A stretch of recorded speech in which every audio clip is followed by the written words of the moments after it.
신구약 전체에 게시된 주 예수 그리스도에 관한 진리. 자, 이제 오늘부터 우리 이제 복음서 개론을 한번 살펴보겠습니다.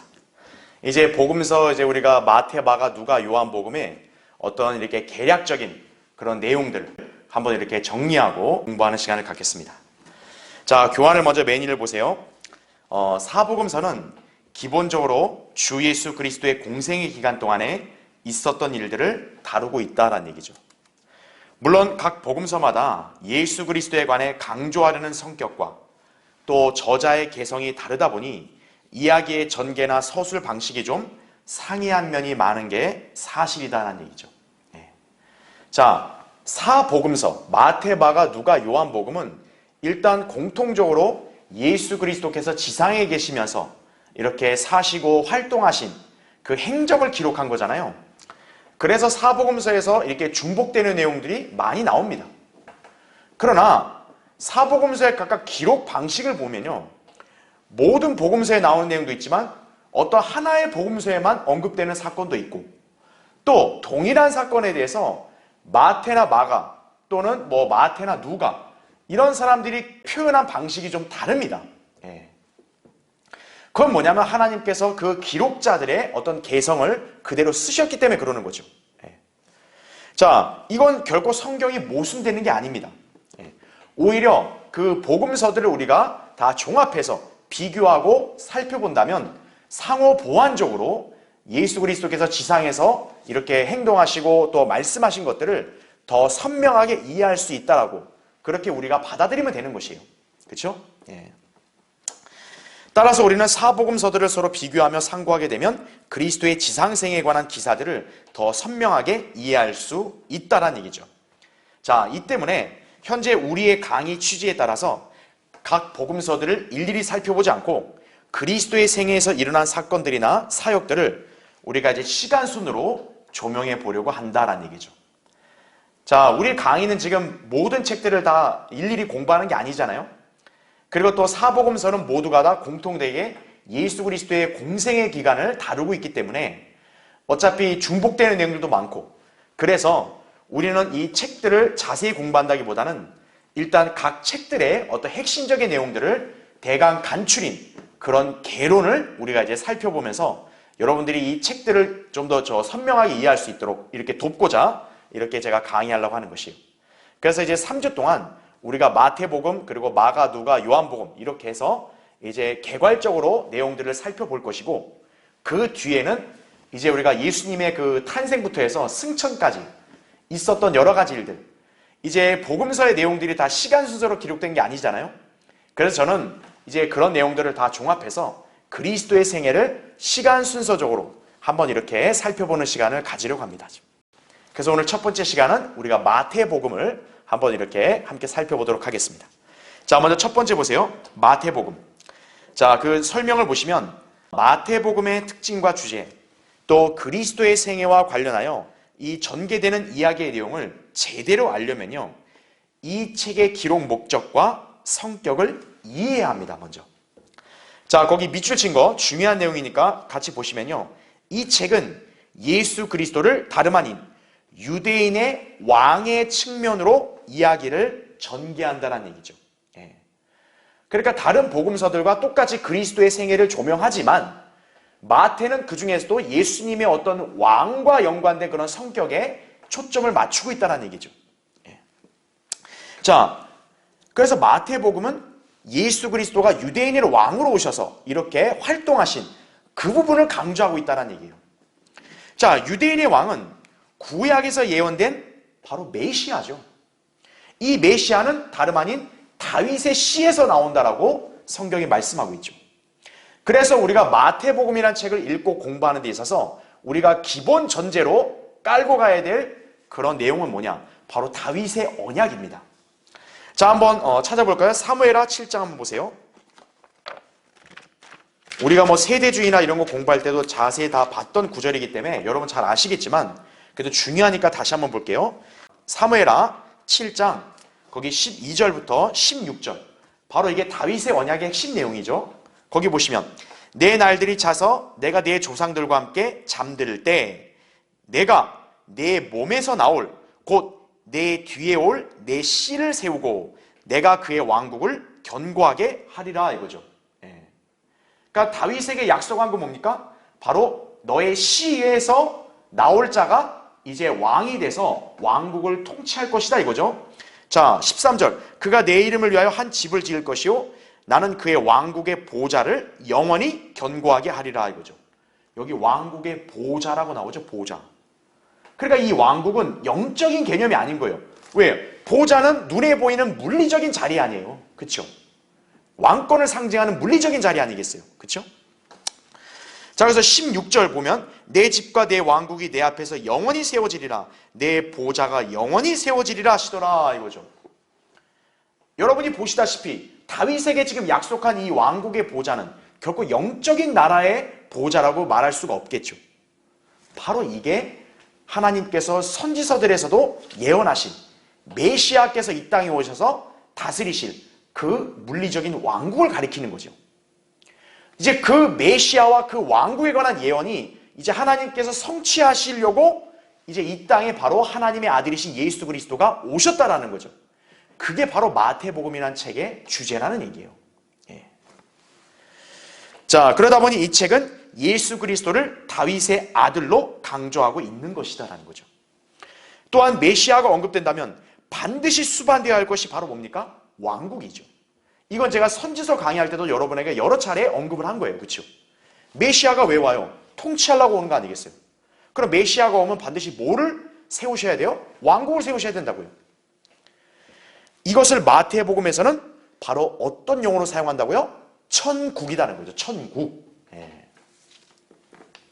그래서 천국은 성도가 죽어서 가는 하늘나라라든지요, 또는 낙원이라든지요, 그리고 하나님의 나라와는 다른 나라라는 걸 여러분이 잘 아셔야 된다는 얘기예요. 예. 자, 복음서들 중에서 유일하게 천국이란 용어는 마태복음에서만 사용된다는 거죠. 바로 왜 그러겠어요? 아까 제가 얘기한 대로 마태복음의 주제가 유대인의 왕이신 메시아를 강조하는 책 아니겠어요? 그 메시아가 가져오는 왕국이 곧 천국이다. 그것을 바로 입증해 주는 거죠. 예. 그렇게 천국의 비유들도 마태복음에서만 언급되는 것이다라는 거죠. 자, 이에 대해서 우리가 정확히 알고 공부를 해야만 여러분이 마태복음의 말씀을 올바로 이렇게 해석하고 적용하는 데 무리가 없다는 얘기죠. 예. 자, 그럼 이제 구체적으로 마태복음의 개요를 한번 살펴보겠습니다. 자, 첫 번째, 마태복음의 특징과 주제를 먼저 볼게요. 자, 밑에 1번 보시면 이 책의 기록자는 다름 아닌 사도 마태죠. 예. 마태복음 9장 9절부터 13절, 누가복음 5장 27절부터 32절, 마가복음 2장 13절부터 17절. 바로 마태에 관한 일화가 소개가 되죠. 이 사람은 레위라고도 불리는 한 갈릴리 사람입니다. 당시 로마의 압제 아래서 세금을 걷어들인 세리였어요. 예. 이건 여러분이 다 아실 내용입니다. 그렇죠? 자, 세리는 어때요? 이스라엘 사회에서 대중들에게 미움받는 위치에 있는 사람이죠. 그렇기 때문에 마태는 사실 평판이 좋지 못했던 사람이에요. 그러나 주님께서는 그를 제자로 부르셨죠. 그는 주님의 은혜에 따라서 마태복음을 기록하는 특권을 부여받은 것이다라는 얘기죠. 자, 2번. 마태복음의 주제는 단연 유대인의 왕이신 예수 그리스도라는 거죠. 예. 여러분, 이 주제를 알아야만 마태복음을 이해하는 데 어려움이 없는 거예요. 예, 유대인의 왕이다 이거예요. 자, 이것은 이 책의 시작에서부터 두드러지게 나타납니다. 여러분, 이제 마태복음 거기 1장 1절을 보면요, 교환에도 기재되어 있죠. 다윗의 아들이요 아브라함의 아들인 예수 그리스도의 세대에 관한 책이라, 이렇게 지금 기록이 되어 있죠. 예. 자, 여기서 우리가 눈여겨봐야 될 표현이 뭡니까? 아브라함의 아들보다도 먼저 뭐로 언급이 돼요? 다윗의 아들이라는 표현이 먼저 언급이 됩니다. 예. 자, 이것은 구약에서 가장 중요한 두 언약. 자, 다윗의 아들에게 해당되는 게 다윗의 언약 아니에요. 우리가 좀 전에 읽었던 사무엘하 7장 12절부터 16절. 그쵸? 그 다음에 아브라함의 아들은 누굽니까? 일단 문자적으로는 이삭이잖아요. 그쵸? 예. 근데 우리가 잘 아는 유명한 사건이 뭡니까? 아브라함이 자기 아들 이삭을 제물로 바친 사건. 그쵸? 죽음에 순종하신 그리스도의 모형인 거죠. 그래서 예수 그리스도를 마태복음에서 소개할 때 다윗의 아들, 아브라함의 아들 이렇게 얘기하신 것은 바로 이 두 언약의 성격이 이 책에서 드러난다. 이렇게 여러분이 보시면 되는 거예요. 예. 모두 이 두 개의 언약과 연계된다고 이해하시면 되겠죠? 자, 괄호 1번. 마태복음은 예수 그리스도의 두 가지 면을 기록하고 있다 이거죠. 자, 이것은 시작 부분에서 언급된 순서에 기인하는 거죠. 자, 분명 두 개의 언약과 관련된 내용이 등장을 하지만 그러나 마태복음에서는 더 중요시하는 언약이 뭐예요? 다윗의 언약이라는 거죠. 그러니까 예수 그리스도를 묘사할 때 다윗의 아들이라는 표현을 먼저 앞에 쓴 이유가 바로 여기 있는 거예요. 자, 왕으로서의 모습인 거죠. 이어서 아브라함의 아들, 즉 이삭의 모형에 따라 죽음에 순종하시는 분의 모습이다라는 거죠. 창세기 22장과 히브리서 11장 17절부터 19절 말씀인 거죠. 그러나 마태복음에서 그리스도의 가장 두드러진 모습은 약속에 따른 왕, 즉 다윗의 의로운 가지다라는 거죠. 예레미야 23장 5절, 33장 15절. 제가 지난 시간에 강의했던, 그렇죠? 구약에서 언급된 가지, 바로 그 가지 중에서 이렇게 다윗의 의로운 가지, 바로 이게 마태복음과 연계된다고 제가 말씀드렸죠. 자, 그래서 여러분이 여기서 한 가지 좀 짚고 넘어가면요.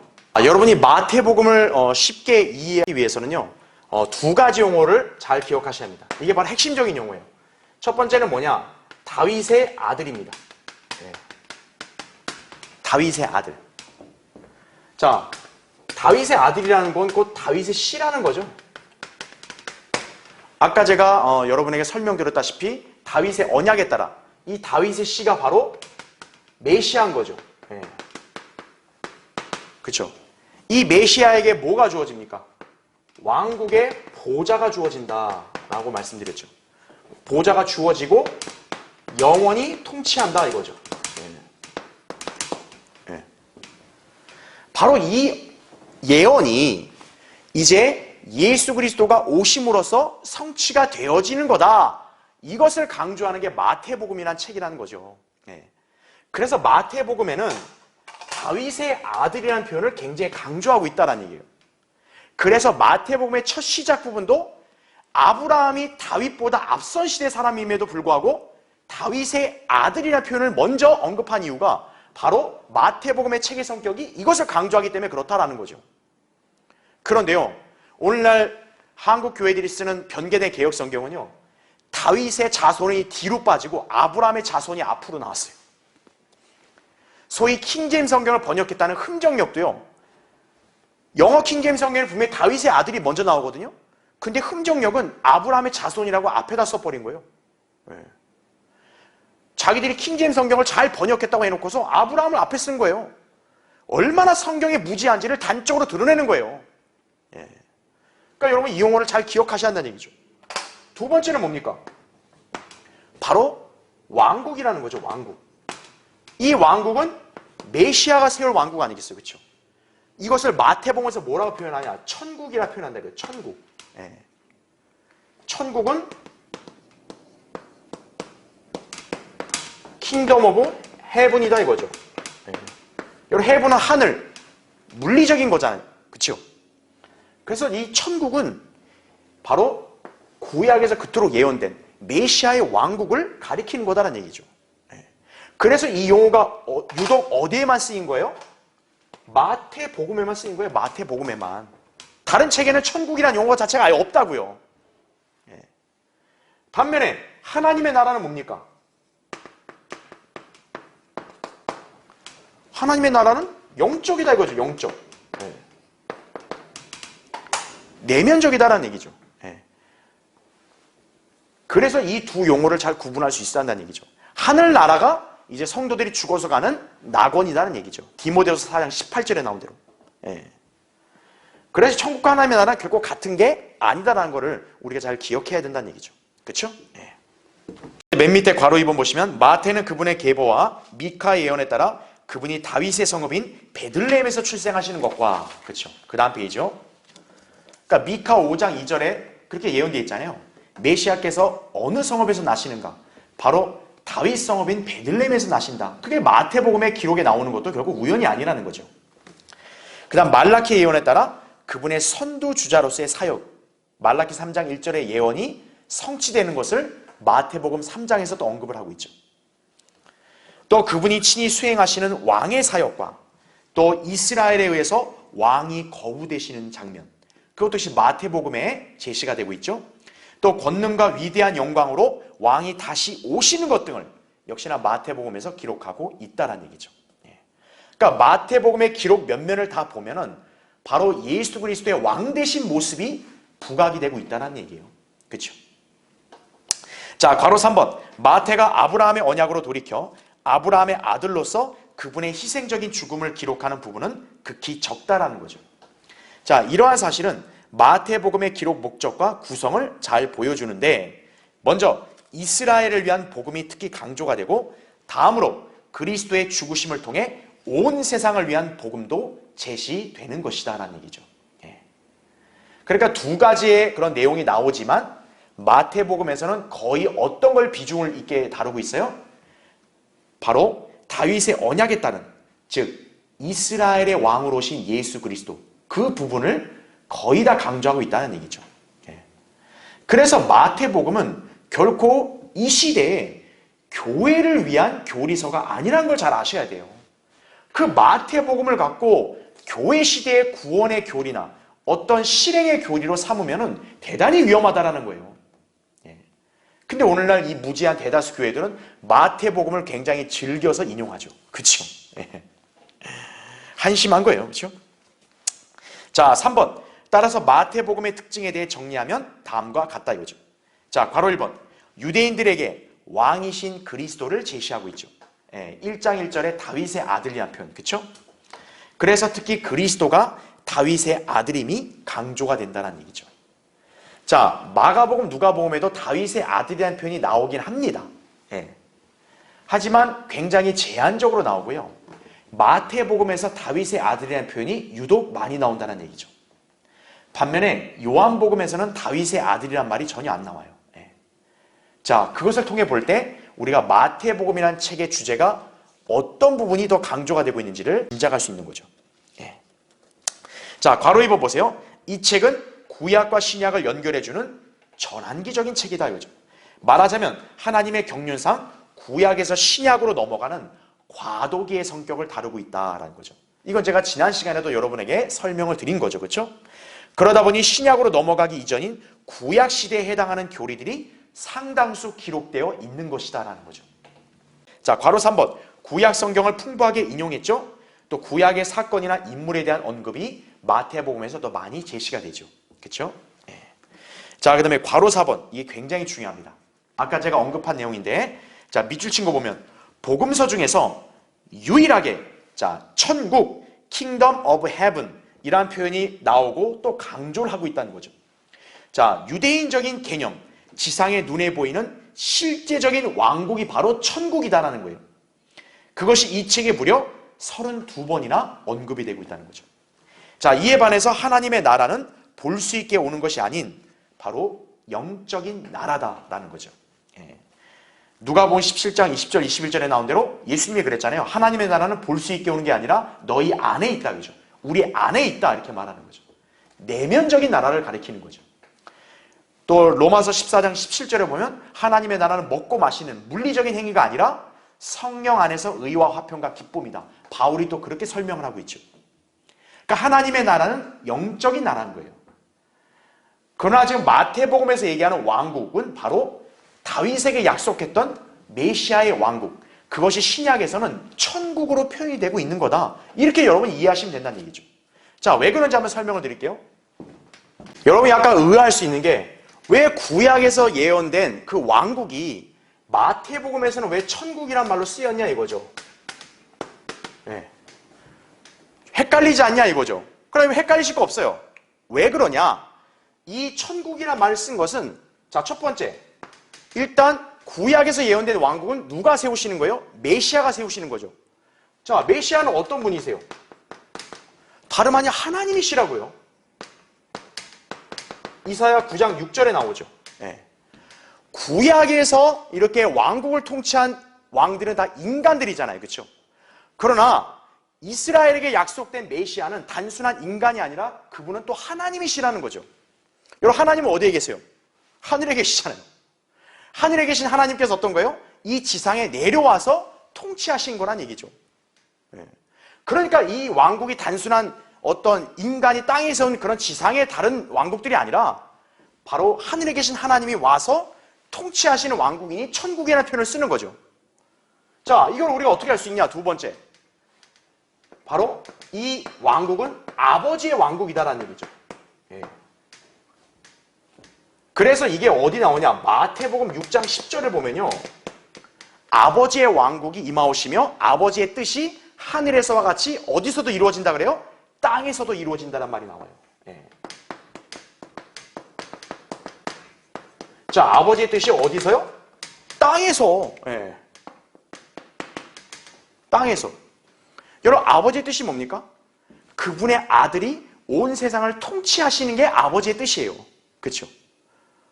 그러니까 하늘에서 통치하는 것만이 아니라 땅을 통치하시는 것이 바로 아버지의 뜻이라고요.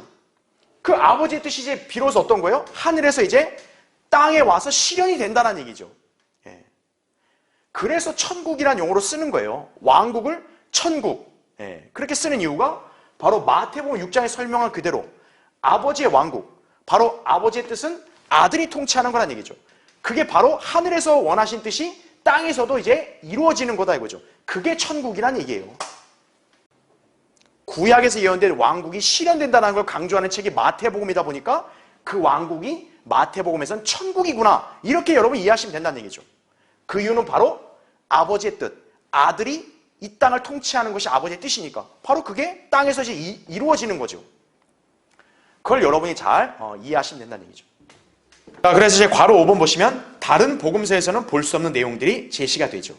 우선 왕권을 지닌 다윗의 가문에서 비롯된 그리스도의 계보가 이렇게 제시가 되죠. 마태복음 1장에. 그렇죠?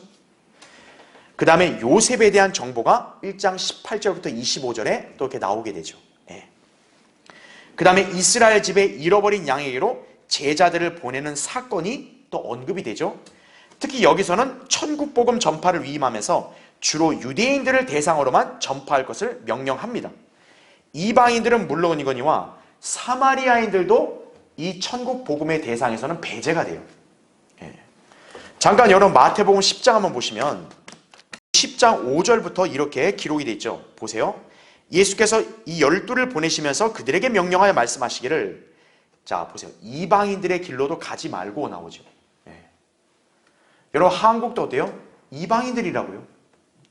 근데 오늘날 한국 교회들이 가르치는 대로 천국이 성도가 죽어서 가는 나라, 마태복음에 제시하는 천국 복음이 오늘날 마치 교회 시대에 전파되는 복음으로 그렇게 착각을 하면 어떻게 되는 거예요? 이방인들에게 가지 말라고 했는데, 그럼 우리도 복음을 우리가 들을 대상이 아니게 되는 거죠. 그렇죠? 그러니까 천국 복음은 교회와는 무관하다는 얘기예요. 계속 보세요. 사마리아의 성읍에도 들어가지 말고 이거죠.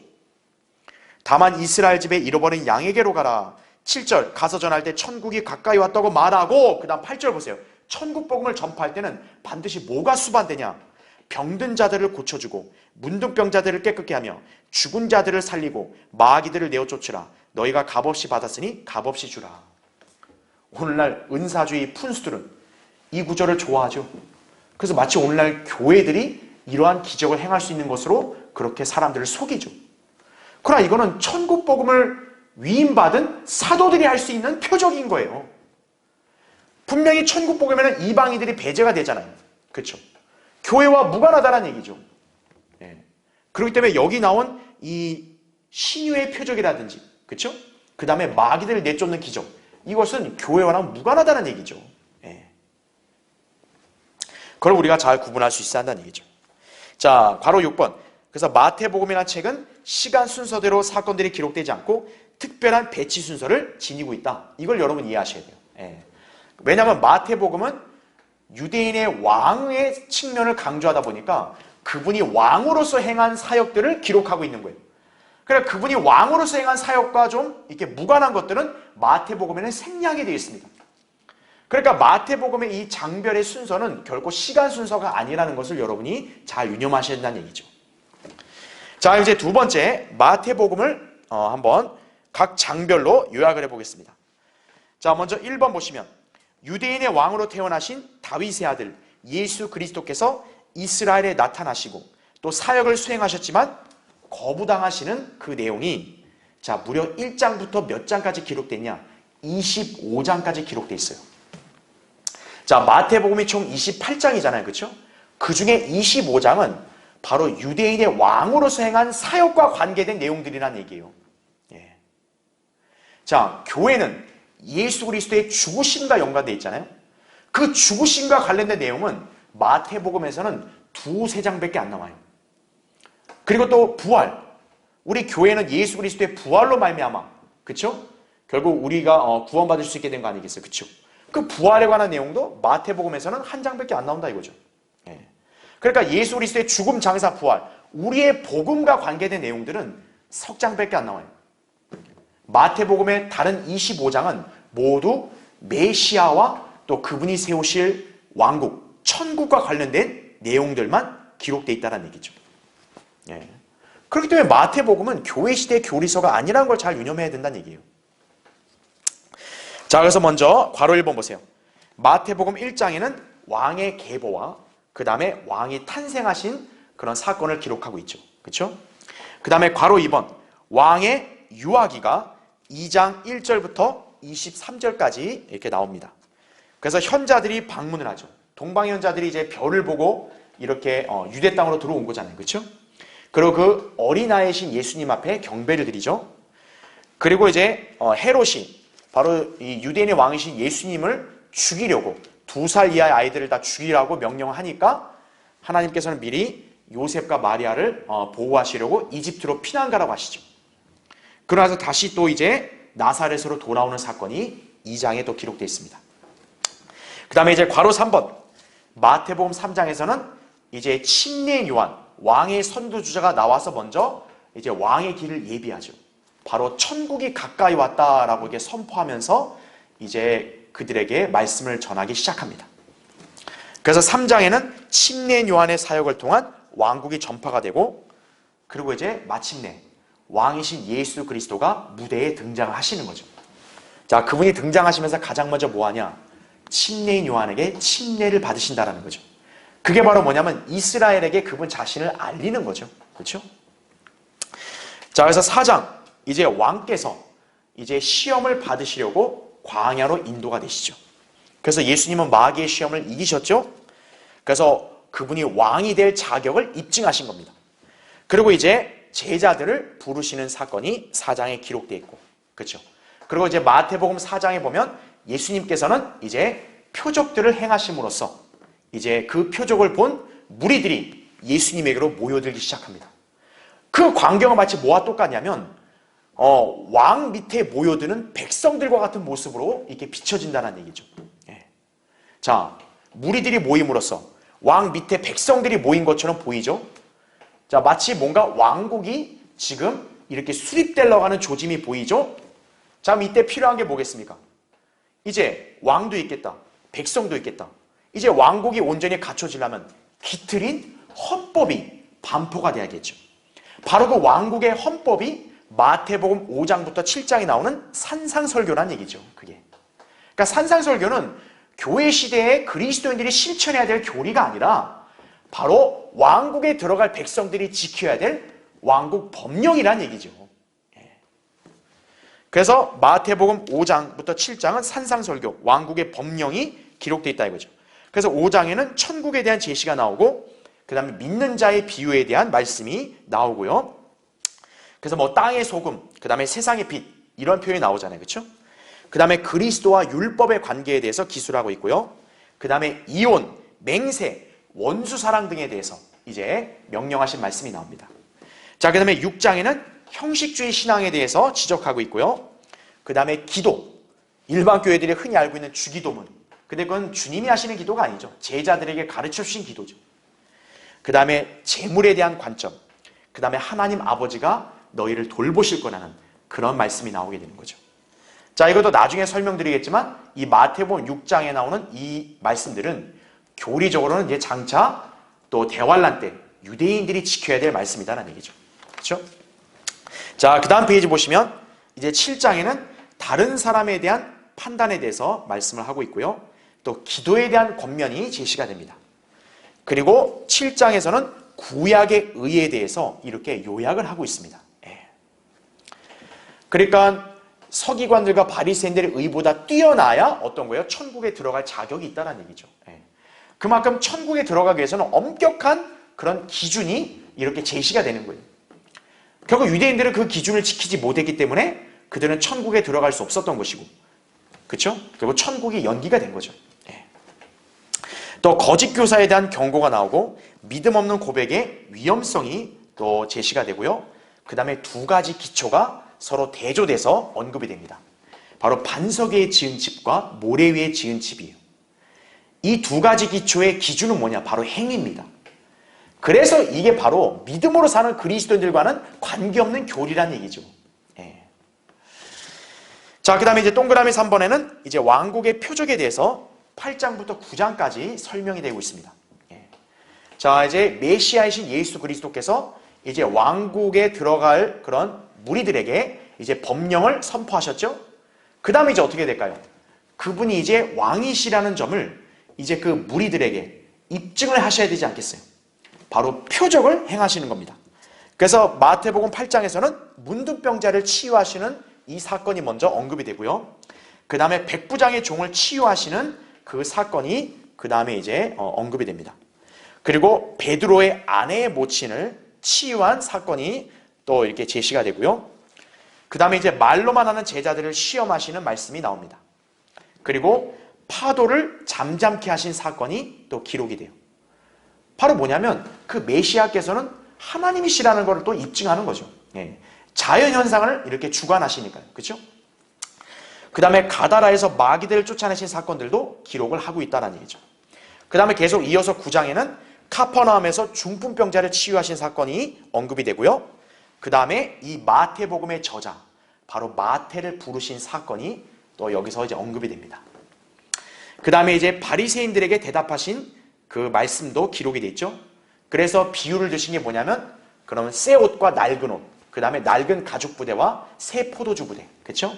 그거를 서로 대조해서 설명하신 거고, 그 다음에 유출병에 걸린 여인을 치유하신 사건이 9장에 또 기록되어 있습니다. 그리고 회당장 야이로의 딸을 살리신 사건이 또 기록되어 있고요. 그 다음에는 이제 두 소경을 치유하고 마귀를 쫓아내신 그 사건도 이제 언급이 됩니다. 그리고 이제 갈릴리에서 전파하시고 또 치유의 기적을 행하신 역시 말씀도 제시가 되고 있다는 얘기죠.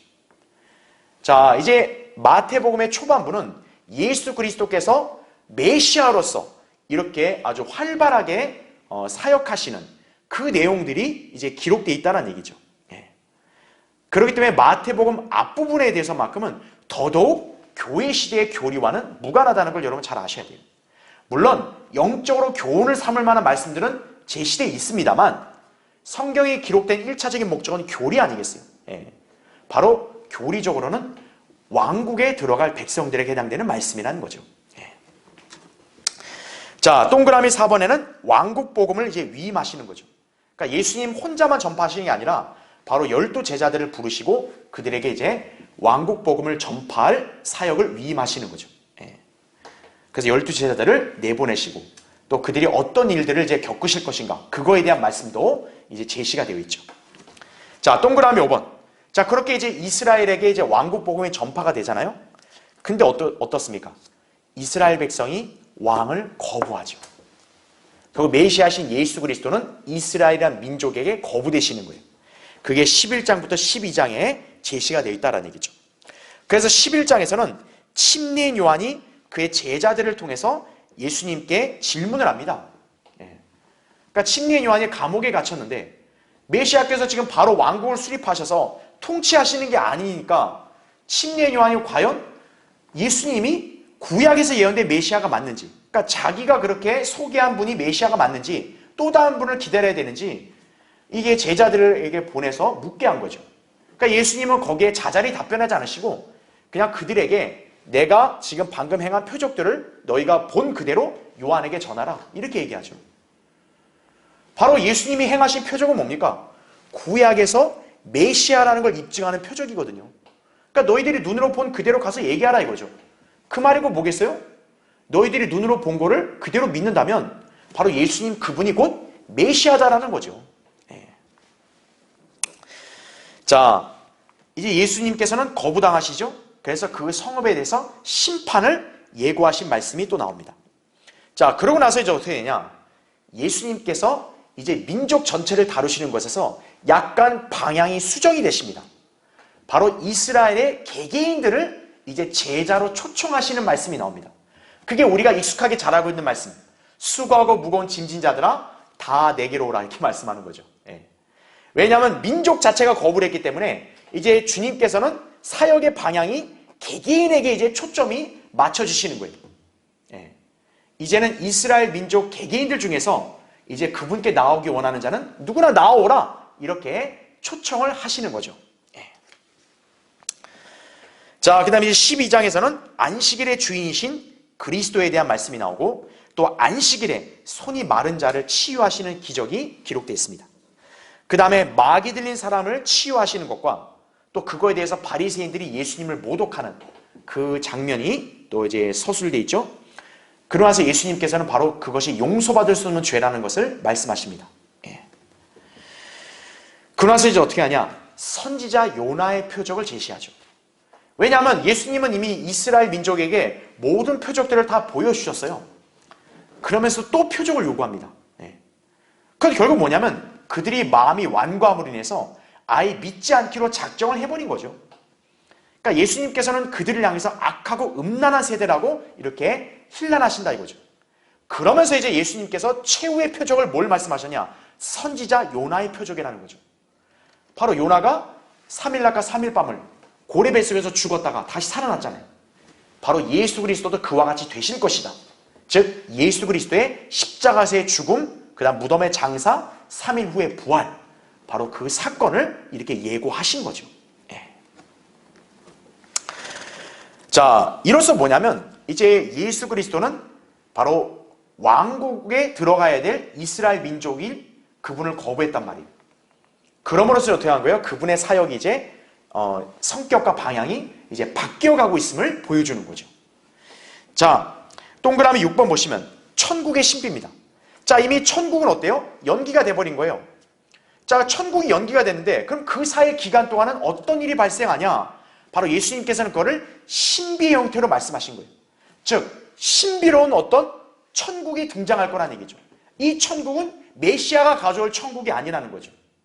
바로 모조품 천국인 거죠. 예. 그거에 대한 신비를 말씀하신 게 마태복음 13장이라는 얘기죠. 그래서 7가지 신비가 나와요. 먼저 씨 뿌리는 자, 그 다음에 알곡과 독보리, 그 다음에 겨자씨, 그리고 누룩, 그리고 숨겨진 보물, 그 다음에 진주, 마지막으로는 그물, 이렇게 7가지 형태의 그런 신비의 비유를 말씀하시죠. 자, 천국에 대한 비유가 7가지가 먼저 나오지만 이걸로 끝나지 않습니다. 마태복음 이제 뒷부분에서는 천국에 관한 추가적인 5가지 비유가 또 제시가 돼요. 마태복음 18장 23절부터 35절까지는 악한 종에 관해서 천국이 그와 같다라고 예수님이 또 설명하십니다. 그리고 20장 1절부터 6절까지는 포도원 일꾼에 대한 비유로 천국이 그와 같다고 또 말씀하시고요. 또 22장 1절부터 14절까지는 왕의 혼인잔치, 이거에 대해서 설명을 하고요. 그 다음에 25장 1절부터 13절은 우리가 익숙하게 잘 알고 있는 비유, 열 처녀의 비유, 바로 천국이 그와 같다라고 또 설명하시는 거죠. 그 다음에는 또 우리가 잘 아는 비유, 달란트 비유, 14절부터 30절까지. 바로 이건 다 천국과 연관된 비유란 얘기죠. 그걸 우리가 잘 기억을 해야 됩니다. 자, 7번 보시면 거부된 왕의 사역이 계속 이제 이어지는 거죠. 그래서 13장 53절부터 끝까지는 나사렛으로 돌아오셨으나 다시 거부되시는 장면이 이렇게 언급되고요. 그 다음에 14장에서는 침례 요한의 죽음에 관한 그런 기사가 또 이렇게 제시가 되고요. 그리고 이제 예수님께서 행하신 오병이어의 기적, 5,000명 먹이신 사건이 14장에 기록되어 있습니다. 그 이어서는 이제 물 위를 걸어오시는 그 사건이 역시 기록되어 있다, 이렇게 보시면 되고요. 자, 그 다음에 15장에서는 계속적으로 이제 왕은 거부되셨지만 사역을 수행하십니다. 서기관들과 바리새인들을 책망하시죠. 그들의 위선적인 행태를 책망하시는 거고요. 그 다음에는 수로페니키아 여인의 딸을 치유하시는 사건이 또 이제 기록이 되어 있습니다. 이때 우리가 눈여겨봐야 될 대목이 뭐냐면 예수님은 이 이방 여인을 전혀 상대를 안 하려고 하세요. 그러면서 예수님이 하신 말씀이 뭐냐? 나는 이스라엘 집에 잃어버린 양에게로만 보냄을 받았다라는 거죠. 다시 말하면 예수님이 공생하는 기간 동안은 예수님은 이방인들을 대상으로 사역하려고 부르심을 받은 게 아니다라는 얘기죠. 그러니까 예수님의 공생의 사역을 다루고 있는 이 사복음서들은 기본적으로 바로 교회 시대의 그리스도인을 대상으로 사역하시는 예수님이 아니라는 걸 여러분 잘 기억하셔야 된다는 얘기죠. 그렇지만 이 이방 여인은 겸손함과 믿음이 있었죠. 그러니까 예수님께서는 그것을 귀하게 보시고 이제 그 여인의 간청을 들어주신 거죠. 그 다음에 이제 무리가 치유를 받은 사건, 그리고 또 4,000명을 먹이신 사건이 기록되어 있습니다.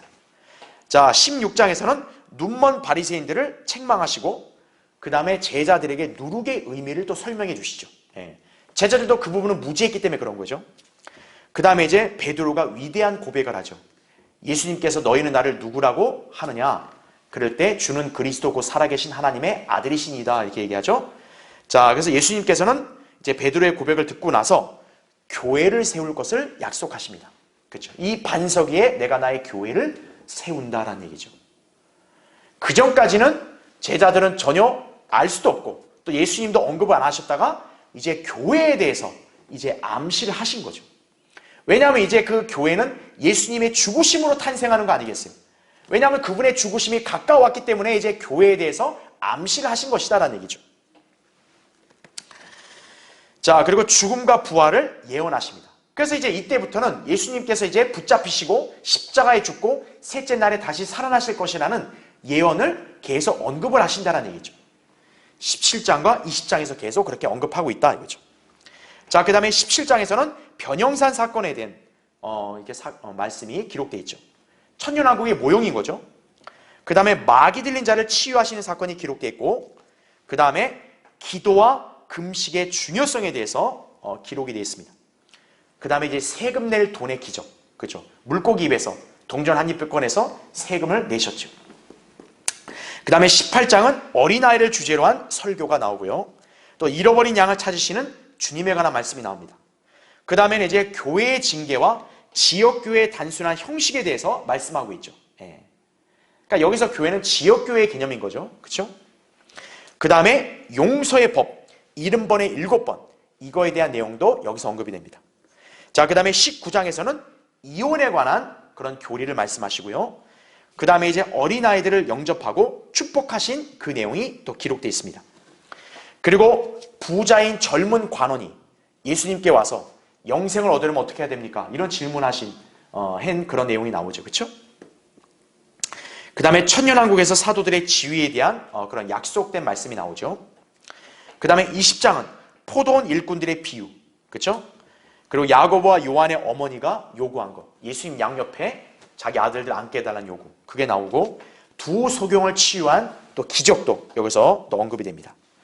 그 다음에 21장은 자신을 왕으로 제시하신 그 사건이 기록되어 있고요. 그 다음에 성전을 깨끗하게 하신 것, 그렇죠? 그 다음에 열매 없는 무화과 나무를 저주하신 이제 그 사건이 또 기록이 되어 있고요. 그 다음에 권세에 관한 질문, 그 다음에 두 아들의 비유, 그 다음에 포도원 소출을 요구하는 주인의 비유 등등, 이것이 21장에 제시되어 있습니다. 그 다음에 22장에는 혼인잔치에 대한 비유가 또 나오죠. 그렇죠? 그 다음에 헤롯 당원들, 사두개인들, 바리새인들이 막 주님을 시험하려고 와서 질문한 거 다 답변하신 거죠.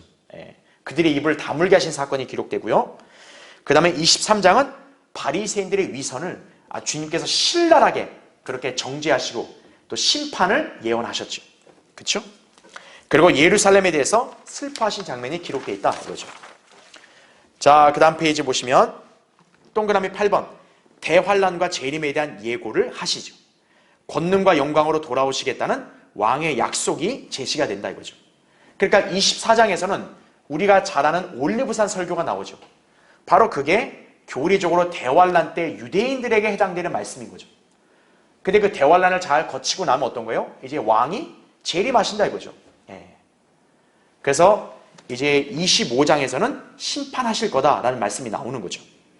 자, 그래서 24장은 성전의 파괴를 예언했고, 그 다음에 이 시대의 현상, 그거에 관련된 표적, 대환란, 또 재림하시는 왕, 무화과나무의 비유가 나오는 것이고 25장에서는 열처녀의 비유, 달란트 비유, 민족들의 심판에 관한 그런 예언이 또 제시가 되고 있다는 얘기죠. 자, 여기까지 바로 예수 그리스도께서 유대인의 왕으로 이렇게 나타나시고 또 사역하신 그런 이야기들이 기록되어 있다 이거죠. 그 다음에 이제 2번 보세요. 왕의 입성과 고난과 죽으심입니다. 자, 그래서 26장에는 유대인들이 예수님을 사형에 처하기 위한 모의를 하죠. 또 그 다음에 이제 베다니의 마리아가 예수님께 기름 붓는 그런 사건이 또 기록되어 있죠. 왜냐하면 이제 그분의 죽으심이 가까웠기 때문에 이제 성령님께서는 의도적으로 이 사건을 여기에다 삽입하신 거다 이거죠. 그건 나중에 제가 설명드리기로 하고요. 그 다음에 유월절 준비와 마지막 유월절에 대한 사건이 기록되어 있고 주의 만찬에 대한 내용이 또 언급되어 있고요. 베드로의 부인을 예수님이 예언하셨죠.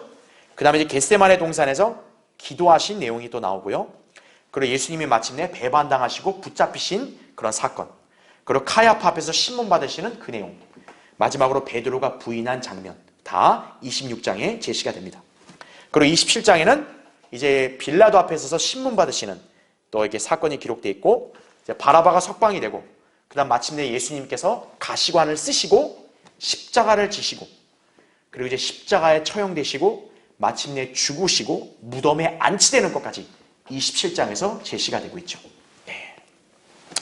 그 다음에 이제 마지막 3번 왕의 부활과 승천 28장에 나오죠. 예수님은 마침내 영광스럽게 부활하셨죠. 그런데 이 부활에 대해서 이제 종교 지도자들이 그 로마의 병사들을 돈으로 매수해서 거짓말을 유포시키죠. 그리고 마침내 예수님께서는 이제 제자들에게 위대한 지상 위임을 하시고 이제 마태복음이 끝을 맺습니다. 자, 이제 마지막 세 번째는 천국과 하나님의 나라에 대한 비교에 대한 내용이에요. 자, 마태복음에서 제시하는 7가지 천국의 비유들은 자, 마가복음이나 누가복음에서 언급되는 하나님의 나라에 관한 비유들과 일치되는 내용들이 다소 있어요. 자, 이 때문에요. 상당수의 신학자들이나 저 목사들이 천국과 하나님의 나라를 같다고 가르치는 거예요. 왜? 마태복음에 이런 비유가 마가복음, 누가복음에도 나오지 않냐 이거예요. 하지만 거기 제가 밑줄 쳐놨죠. 이것은 두 나라의 성격상 어느 정도 일치하는 부분이 있음을 의미할 뿐이다라는 거죠. 두 나라가 동일한 나라가 아니다라는 거예요. 자, 비록 두 나라가 다르지만 어쨌든 두 나라의 왕은 누굽니까? 하나님 아니세요. 그렇죠? 하나님이 통치하시는 거다 보니까 성격적으로는 일치하는 부분들이 다소 있다고요. 그러니까 동일한 비유들이 중복해서 언급되는 경우도 있는 거죠. 그러나 두 나라가 완전히 똑같은 거는 아니란 얘기죠. 그 증거가 뭡니까? 마태복음에서 나오는 7가지 비유들 중에서 마가복음이나 누가복음에 있는 하나님의 나라에 관한 비유에는 언급되지 않는 것들도 있기 때문에 그런 거예요. 우리는 복음서들에 등장하는 이 비유들을 상호 비교함으로써 천국과 하나님의 나라에 관한 특성을 더 명료하게 이해할 수 있는 것이다라는 얘기죠. 자, 그래서 마지막 여기 한번 보고 마칠게요. 제가 좀 이렇게 글씨 필체가 좀 안 좋습니다. 그러니까 여러분이 너그레 양해해 주시고 제가 여기 보면서 이렇게 설명드리는 걸 여러분 잘 들으시면 쉽게 이해하실 겁니다. 자, 아까 제가 설명드린 내용들을 이제 좀 도표로 이렇게 정리했는데 천국 비유는 총 7가지 비유가 있다 말씀드렸죠. 자, 반면에 마가복음, 누가복음에는 하나님의 나라에 관한 비유를 하면서 천국 비유와 이렇게 중복되는 내용이 있습니다. 그래서 여기 보시면은 여러분 아시겠지만 씨 뿌리는 자, 그렇죠? 마태, 마가, 누가에 다 있죠. 그 다음에 겨자씨, 그렇죠? 자, 그 다음에 누룩은 마가복음의 비유에는 안 나오지만 누가복음의 하나님의 나라의 비유에는 나옵니다. 그래서 누룩도 이렇게 세 가지가 천국과 하나님의 나라에서 서로 유사한 성격을 가진 것을 이 비유를 통해서 우리가 알 수 있는 거죠. 그렇죠? 자, 그렇지만 천국과 하나님의 나라가 완전히 같지 않다라는 것을 우리가 알 수 있는 게 바로 천국 비유에서 나온 것들 중에 마가복음, 누가복음의 하나님의 나라의 비유에는 나오지 않는 게 많다라는 얘기죠. 그러니까 여기 보시면 알겠지만 뭐 독볼이라든지요. 그 다음에 이런 보물이라든지요. 그 다음에 여기 진주라든지요. 그 다음에 그물 같은 경우는 순전히 천국과 관련된 성격입니다. 그런 비유란 얘기죠. 그러니까 하나님의 나라에는 이것이 없어요. 그러니까 두 나라는 같지 않는 거죠. 반면에 여러분 여기 맨 밑에 한번 보시면 자라나는 씨앗이라고 있습니다. 자라나는 씨앗. 자, 천국 비유는 이게 없어요. 근데 마가복음에서만 하나님의 나라에 관한 비유에서 자라나는 씨앗이 설명이 되고 있습니다. 그러니까 이거를 보면 이 자라나는 씨앗의 비유를 통해서 천국에는 없지만 하나님의 나라에 있는 그런 성격이 또 여기서 나타나는 거죠. 그래서 우리가 이런 것들을 통해서 볼 때 우린 천국과 하나님의 나라가 유사한 성격을 가진 나라들이지만 같진 않구나. 이렇게 여러분이 이해하시면 되겠습니다. 네. 자, 우리 다음 시간에는 이제 다른 복음서 개요를 보겠습니다.